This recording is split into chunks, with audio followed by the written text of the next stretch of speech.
प्रभात। 10वीं कक्षा के छात्रों की पढ़ाई जारी है, जिसके कारण हम लोगों ने पिछली बार शुरू किया है अपने पाठों का क्रम। व्याकरण के बाद पाठों का क्रम शुरू किया है, जिसमें हमारा पाठ का पहला हिस्सा हम लोगों ने देखा है अनोखे राष्ट्रपति। महादेवी वर्मा ने लिखा हुआ ये पाठ महत्वपूर्ण है। स्वतंत्र भारत के पहले राष्ट्रपति डॉक्टर राजेंद्र प्रसाद के बारे में लेखिका ने जो वर्णन किया है वो एक व्यक्ति का चरित्र निर्माण के लिए बहुत ज़रूरी है। इसलिए हमने पहले विभाग में किस प्रकार लेखिका की पहली मुलाकात उनको देखते वक्त हुई थी उस बारे में हमने देखी है।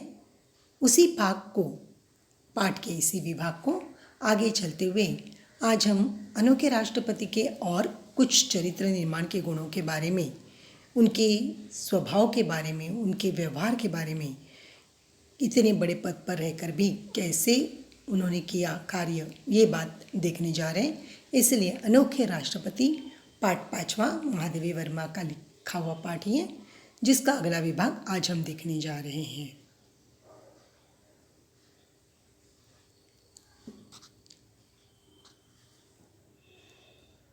गत विभाग में छात्रों हम लोगों ने उनके वेशभूषा, पहनावे के बारे में और उनकी मुखाकृति वर्णन का लेखिका ने बारीकी से किया हुआ वर्णन देखा है। वह है कि जो वर्णन हमें एक रेखा चित्र समझने में बहुत ही मदद हो सकती है। आज अगला हिस्सा शुरू करने जा रहे हैं कि पहला परिच्छेद ध्यान दीजिए ताकि एक व्यक्ति का स्वभाव वर्णन आपको अच्छी तरह से पता चले। उनकी मुखाकृति देखकर अनुभव होता था मानो इन्हें पहले कहीं देखा है। अनेक व्यक्तियों ने भी उन्हें प्रथम बार देखकर ऐसा ही अनुभव किया।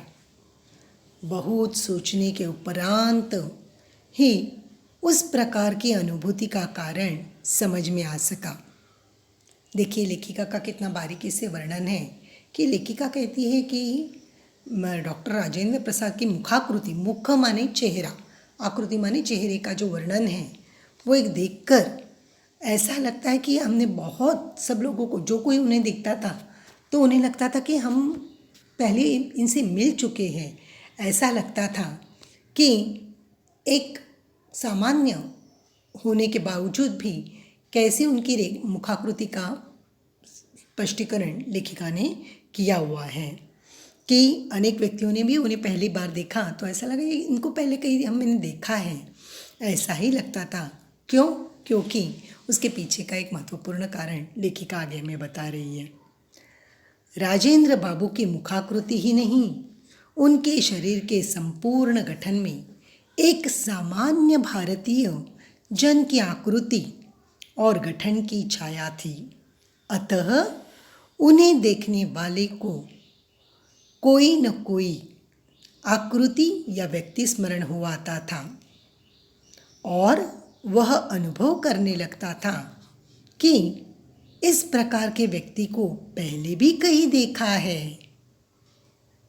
आकृति तथा वेशभूषा के समान ही वे अपने स्वभाव और रहन सहन में सामान्य भारतीय या भारतीय कृषक का ही प्रतिनिधित्व करते थे। अब देखिए लेखिका ने वो कारण भी बता दिया है यहाँ कि उनके मुख को देखकर ऐसा क्यों लगता था। तो लेखिका का कहना है कि जो कोई उन्हें देखता था उन्हें लगता था हम इनसे पहले भी कहीं मिल चुके हैं।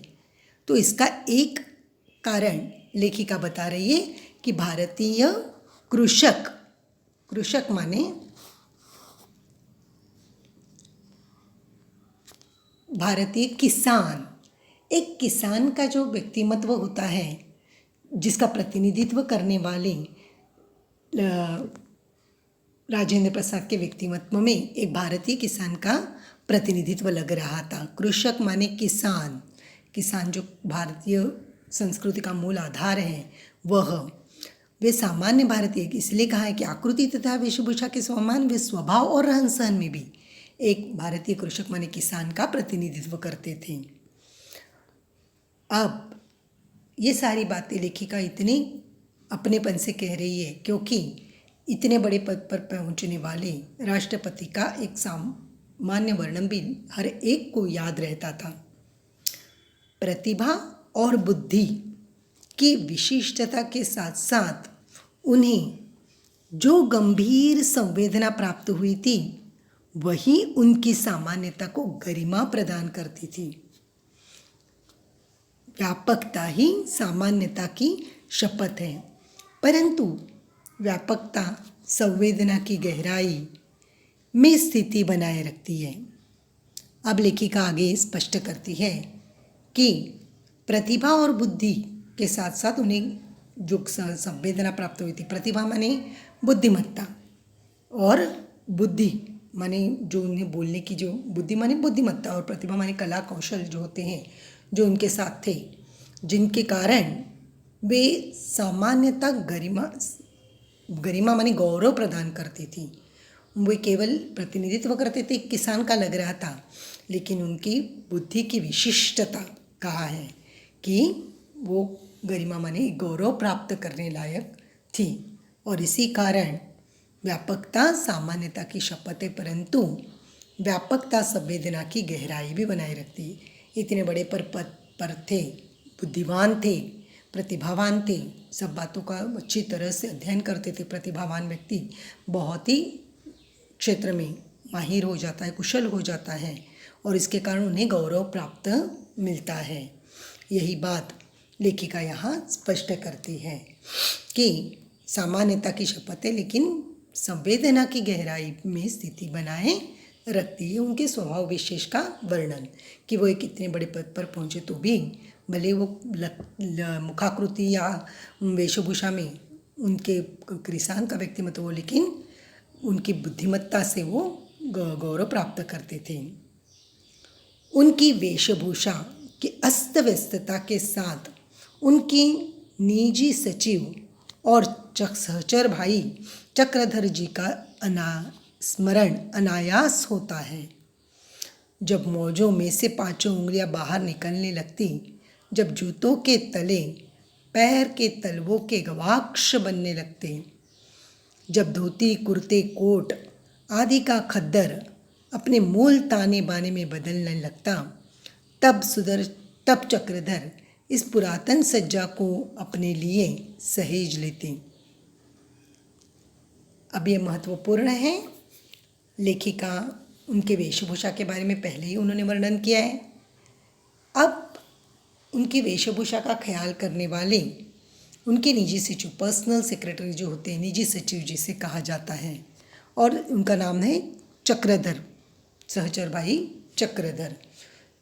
तो लेखिका को वो याद आते हैं कि इतने बड़े पद पर रहने के बावजूद भी जब मौजों में से माने पैर में जो मोजे पहनते थे उनमें से जब पांचों उंगलियां बाहर निकलने लगती, अस्त व्यस्तता, ये ठीक तरह से एकदम अप टू डेट रोज़ एक नया कोट अच्छी तरह से पहने, ऐसे नहीं, बल्कि अस्त व्यस्तता ये जो वेशभूषा में उनकी थी, ये बात वो बता रही है कि जब जूतों के तले पैर के तलवों के गवाक्ष बनने लगते। गवाक्ष माने खिड़कियाँ, गवाक्ष का अर्थ है खिड़कियाँ। जैसे घर के में हवा आने के लिए हम खिड़कियाँ रखते हैं, वैसे जूते जो पहनते थे उनके पैर में तलवों में जो मोजों में कोई थोड़े से फटे हुए लगते थे तो भी वो गवाक्ष की तरह लेखिका बता रहे, मतलब वो तो भी उन्हें कोई परेशानी नहीं होती थी, गवाक्ष बनने लगते जब जूतों के तले पैर के तलवों के गवाक्ष बनने लगते। जब धोती कुर्ते कोट आदि का खद्दर अपने मूल ताने बाने में बदलने लगता, तब चक्रधर इस पुरातन सज्जा को अपने लिए सहेज लेती। उन्होंने वर्षों तक इसी प्रकार राजेंद्र बाबू के पुराने परिधान से अपने आप को प्रसादित कर कृतार्थता का अनुभव किया था। मैंने ऐसे गुरु शिष्य या स्वामी सेवक अब तक नहीं देखे।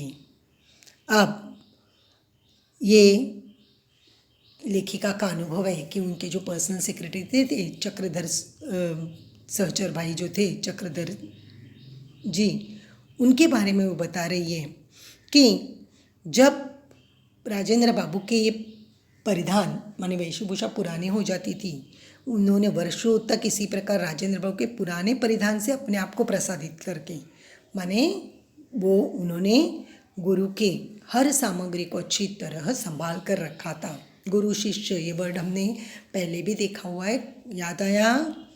कबीर जी के पद में गुरु शिष्य माने अध्यापक और स्टूडेंट, और उसी प्रकार स्वामी सेवक माने मालिक और नौकर जिस प्रकार होते हैं, उनके सारे कामों की देखभाल करने के लिए जो चक्रधर स्वामी थे, चक्रधर भाई थे, वो ज़रूर इसका ख्याल करते थे। इसीलिए पुराने परिधान से अपने आप को प्रसादित कर उन्हें कृतार्थता का अनुभव किया था। राजेंद्र बाबू के जब कपड़े पुराने होते थे वो अच्छी तरह से वो रखते थे और अपने आप को प्रसादित करते थे। ऐसे स्वामी सेवक अब तक नहीं देखे। अब ये बात उन्होंने उनके राजेंद्र प्रसाद के निजी सचिव के बारे में बताया कि उनका भी वो ख्याल करते थे और जब पुराने कपड़े हो जाते थे तो भी वो खुद अपने लिए संभाल कर रखते थे। कृतार्थ थे कि इतने बड़े पद पर पहने रहने वाले व्यक्ति के कपड़ों पुराने होने पर भी अच्छी तरह से उन्हें रखते थे। कृतार्थता का अनुभव उन्होंने किया था। राजेंद्र बाबू के निकट संपर्क में आने का अवसर मुझे सन 1937 में मिला, जब वे कांग्रेस के अध्यक्ष के रूप में महिला विद्यापीठ महाविद्यालय के भवन का शिलान्यास करने प्रयाग आए। शिलान्यास शब्द ध्यान दीजिए, बता रही हूँ क्योंकि 1937 की बात है। राजेंद्र बाबू तो आज़ादी के बाद बने हुए हैं प्रथम राष्ट्रपति, लेकिन लेखिका ने जो बात बताई है कि 1937 में जब वे कांग्रेस के अध्यक्ष के रूप में थे, उस वक्त कांग्रेस का कार्य चल रहा था भारत की आज़ादी के लिए, और इसी कारण वो महिला विद्यापीठ के महाविद्यालय के भवन का शिलान्यास माने ओपनिंग, बहुत बड़ा महाविद्यालय बनने वाला था महिलाओं के कारण, महिलाओं के लिए, और भवन माने बड़ी सी इमारत बनने वाली थी महिला विद्यापीठ की, कॉलेज की। महाविद्यालय माने कॉलेज, विद्यापीठ माने यूनिवर्सिटी, जो खास केवल लड़कियां ही वहाँ पढ़ सकती हैं। महिला विद्यापीठ माने केवल लड़कियां ही उस यूनिवर्सिटी में कार्य कर सकती हैं। तो ऐसे विद्यालय, बड़े कॉलेज का भवन का शिलान्यास करने के लिए वो प्रयाग आए थे। तो 37 में उनके संपर्क में 1937 माने 1937 में लेखिका को उनके साथ बात करने का मौका या कुछ जो भी है आगे, तब उन्हें वो सारी बातें पता चली हैं। शिलान्यास माने भवन की शुरुआत, कि वो महिला विद्यापीठ बनने वाला था, जिसके महाविद्यालय के भवन का, बड़ी इमारत का शुरुआत होने वाली थी, शिलान्यास का अर्थ है। तो वो करने के लिए वो खुद उनके हाथों ये शिलान्यास माने पहली बार इमारत का कार्य शुरू हुआ था। तब लेखिका कहती है कि संपर्क में आने का अवसर मुझे तब मिला। उनसे ज्ञात हुआ कि उनके संयुक्त परिवार में 15-16 पौत्रियाँ हैं जिनकी पढ़ाई की व्यवस्था नहीं हो पाई है। मैं यदि अपने छात्रावास में रखकर उन्हें विद्यापीठ की परीक्षाओं में बैठा सकूं, तो उन्हें कुछ विद्या प्राप्त हो सकेगी। अब लेखिका कहती है कि उसी महिला विद्यापीठ में जब वो आए थे ओपनिंग करने के लिए, पहली इमारत की पहली जो पत्थर लगाकर शुरुआत करते उस वक्त आए थे, तब पता हुआ, उनसे बात हुई, तब उन्हें पता चला कि उनके संयुक्त परिवार में, माने राजेंद्र प्रसाद का घर एक संयुक्त परिवार था, बहुत सारे लोग इकट्ठा रहते थे। संयुक्त परिवार, आजकल विभक्त परिवार हैं, छोटा परिवार सुखी परिवार, लेकिन उस वक्त भारत के ज़माने में ये बात थी संयुक्त परिवार, सारे लोग, चाचा चाची, उनके बच्चे सब, नाना नानी सब एक साथ, दादा दादी सब एक साथ रहा करते थे। तो उनके घर में 15-16 पौत्रियाँ माने पुत्रियाँ माने लड़कियाँ, पौत्रियाँ माने सारी लड़कियाँ। तो पौत्रियाँ हैं जिनकी पढ़ाई की व्यवस्था नहीं हो पाई। ये काल तब का है जब भारत में इतनी महिलाओं की पढ़ाई में तरक्की नहीं हुई थी। लेखिका खुद महादेवी वर्मा उस छात्रावास में माने छात्रावास माने हॉस्टल हॉस्टल में विद्यापीठ में एक महत्वपूर्ण प्राध्यापिका के पद पर काम कर रही थी और इसी कारण वे उनसे बात हुई तो उन्होंने कहा था उस वक्त कि हमारे घर में भी लड़कियां हैं, उनको आगे की पढ़ाई के लिए अगर आप विद्यापीठ में उनकी परीक्षा में बिठा सकें तो वो लड़कियां भी पढ़ सकेगी। ये इनके बारे में इस बारे में लेखिका से उनकी मुलाकात बातचीत में हो गई थी। पहले बड़ी, फिर छोटी, फिर उनसे छोटी के क्रम से बालिकाएं मेरे संरक्षण में आ गई। उन्हें देखने प्रायः उनकी दादी और कभी कभी दादा भी प्रयाग आते रहे। तभी राजेंद्र बाबू की सहधर्मिणी के निकट संपर्क में आने का अवसर मिला। वे सच्चे अर्थ में धरती की पुत्री थी। वे साध्वी, सरल, क्षमामयी, सबके प्रति ममतालु और असंख्य संबंधों की सूत्रधारिणी थी। अब यहाँ 1937 में पहली बार जब राजेंद्र प्रसाद प्रयाग आए थे, जहाँ विद्यापीठ का भवन का कार्य था, लेखिका महाविद्यालय में पढ़ा प्रोफेसर थी, इसलिए उनसे बात हुई और उनके घर की जो लड़कियां हैं वो विद्यापीठ में पढ़ने के लिए एक एक करके आने लगी। पहले बड़ी वाली आ गई, फिर दूसरी, फिर तीसरी, ऐसे करते करते उनके घर की सारी लड़कियां विद्यापीठ की परीक्षाओं में बैठने के लिए लेखिका जहाँ पढ़ाती थी, छात्रावास माने हॉस्टल, लेखिका खुद वहाँ रहती थी, लड़कियां भी वहाँ पढ़ने आती थी और उनके देखभाल में ये सारी लड़कियों का संरक्षण यह लेखिका के साथ, महादेवी वर्मा के साथ हुआ था। तो हॉस्टल में जब लड़कियां आती थी उनके घर से, राजेंद्र प्रसाद के घर से, तो उन्हें बीच में देखने के लिए उनके दादा दादी भी आते थे। मतलब राजेंद्र प्रसाद के पिता माता जो थे वो भी वहाँ आते थे। इसी बीच राजेंद्र प्रसाद की सहधर्मिणी मतलब पत्नी, उनकी पत्नी सहधर्मिणी, उनकी पत्नी से भी लेखिका का जब छात्रावास में आती थी ये लड़कियां, तब लेखिका का परिचय राजेंद्र प्रसाद की पत्नी से भी हुआ था। सहधर्मिणी ये भी शब्द है। राजेंद्र बाबू की सहधर्मिणी के निकट संपर्क में आने का अवसर मिला। अब राजेंद्र प्रसाद के रेखा चित्र का वर्णन करते करते उनके पत्नी का भी स्वभाव विशेष वर्णन लेखिका यहाँ कर रही है कि वे सच्चे अर्थ में धरती की पुत्री थी। मतलब धरती की पुत्री माने सचमुच उस देश में ऐसी औरतें जो एक महान व्यक्ति को आगे लाने के लिए बहुत अच्छा साथ देती हैं, ऐसी ही एक पत्नी थी राजेंद्र प्रसाद की। और इसी के लिए कहा है कि वो सच्चे अर्थ में धरती की पुत्री थी। इतने बड़े राजेंद्र प्रसाद थे लेकिन उनके ज़रा भी उन्हें अहंकार नहीं था, बल्कि सरल और क्षमामयी थी। साध्वी माने सरल रहना आराम से, लेकिन कोई बात का गर्व नहीं। इतने बड़े घर से थे, इतने बड़े पद पर कार्य कर रहे थे पति, लेकिन पत्नी क्षमामयी माने सबको माफ़ कर देती थी। कोई गलती हो जाती थी छोटों बड़ों से तो माफ़ कर देती थी और ममतालु थी, प्यार करती थी सबसे। इतने बड़े परिवार में रहना, सब लोगों से मिलजुल कर रहना, कितने लोग उनके घर में कांग्रेस के कार्य के कारण आते रहे थे, लेकिन उन सबका ख्याल करके ये राजेंद्र प्रसाद की पत्नी सारे लोगों के साथ अच्छे से व्यवहार करती थी। इसीलिए कहा है कि वे साध्वी, सरल, क्षमामयी और सबके प्रति ममतालु, प्यार से पेश आती थी और असंख्य संबंधों की सूत्रधारिणी थी।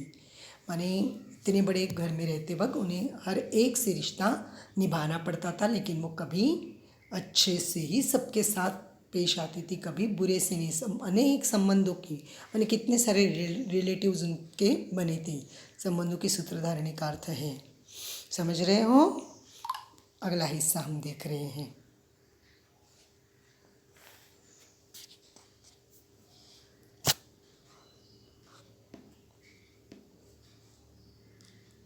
अब राजेंद्र प्रसाद की पत्नी के बारे में लेखिका का वर्णन, क्योंकि तभी तो राजेंद्र प्रसाद के गुणों के बारे में भी अधिक समझदार हमें उस वक्त आ सकती है कि इतने बड़े व्यक्ति का व्यक्तित्व कैसे अच्छे से करने में कार्य करती थी।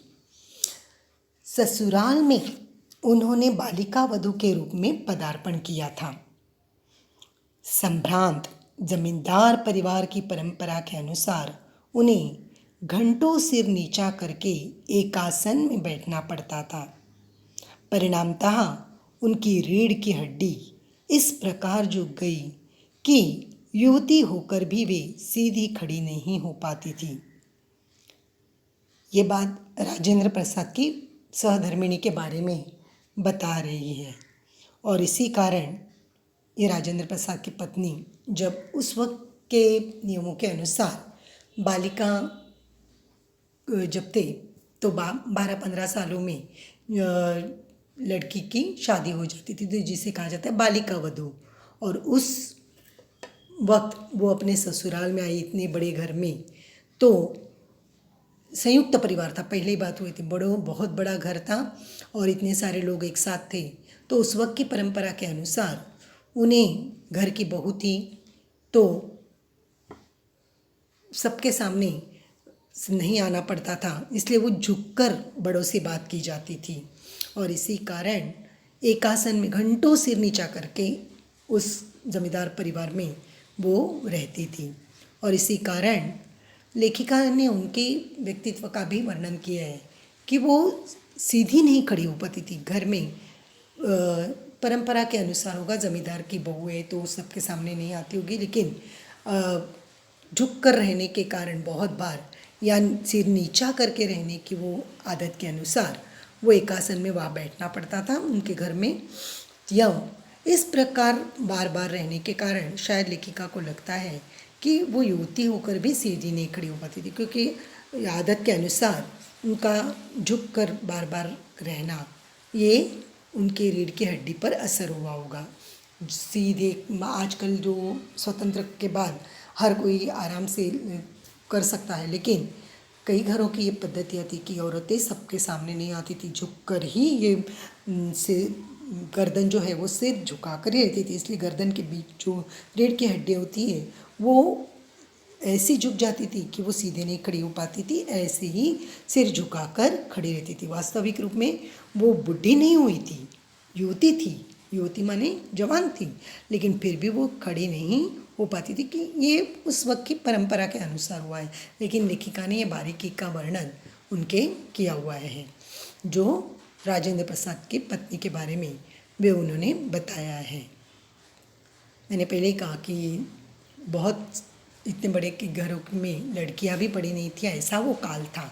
बाद में आज शिक्षा में बहुत लड़कियां शिक्षा लेकर प्रगति पर विकास कर रही है, लेकिन वो उस वक्त की बात कर रही है या उस वक्त की परंपरा के बारे में भी हमें बता रही है कि इतने बड़े पद पर रहने वाले व्यक्ति की पत्नी को भी किस प्रकार रहना होता था। फिर भी वो कैसे सबके साथ रहती थी, सिर झुकाकर, सिर ऊपर करके नहीं, बल्कि इतने बड़े पद पर रहने वाले पति की होकर भी वो सिर झुकाकर ही सबसे बातें करती थी।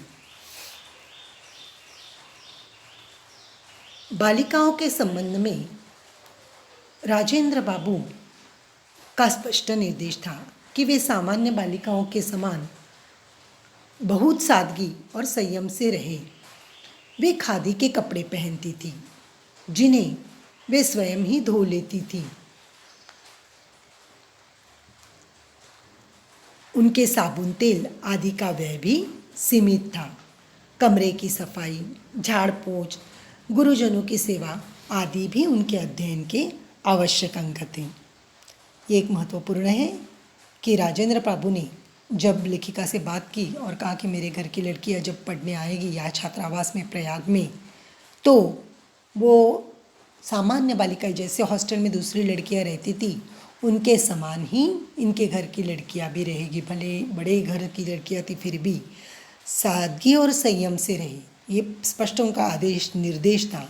वे खादी के कपड़े पहनती थी और वे स्वयं ही कपड़े धो लेती थी। इतने बड़े घर से आई थी, लेकिन हॉस्टल में उनके घरों में तो नौकर थे, चाकर थे, बहुत सारे लोग थे, लेकिन फिर भी हॉस्टल में रहने के बाद खुद के काम खुद करने के लिए राजेंद्र प्रसाद का निर्देश था, आदेश था। इसलिए खादी के कपड़े उस वक्त भारत में गांधी जी के आंदोलन के बाद भारतीय कपड़ा माने खद्दर के कपड़े, खादी के कपड़े ही पहने जाते थे। फिर भी वो वही कपड़े पहनती थी और खुद के काम खुद कर लेती थी। उनके साबुन तेल आदि का व्यय माने खर्च भी सीमित था। सीमित माने मर्यादित। घरों में बहुत है तो बहुत सारा इस्तेमाल करो, जैसे भी है वैसा नहीं। हॉस्टल में रहने के बाद वो वैसे ही सामान्य बालिकाएं, दूसरी लड़कियां भी जैसे रहती थी उसी प्रकार ये लड़कियां भी रहती थी। कमरे की सफाई, झाड़ पोछ, गुरुजनों की सेवा आदि भी उनके अध्ययन के आवश्यक अंग थे।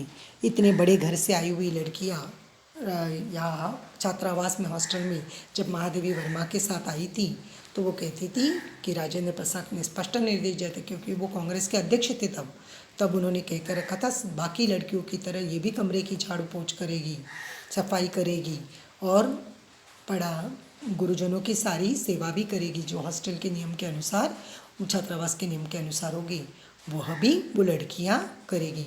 मतलब ये उनके स्वभाव का एक विशेष कि बड़े पद पर रहने पर वहाँ भी हॉस्टल में उनके काम कोई और करेगा ये नहीं, बल्कि खुद के काम खुद करने की वो आदतें उन्हें छात्रावास में देने का एक आदेश राजेंद्र बाबू ने खुद दिया हुआ था, कि इसलिए लड़कियां भी वहाँ संयम से रहती थी। तो समझ में आ गया।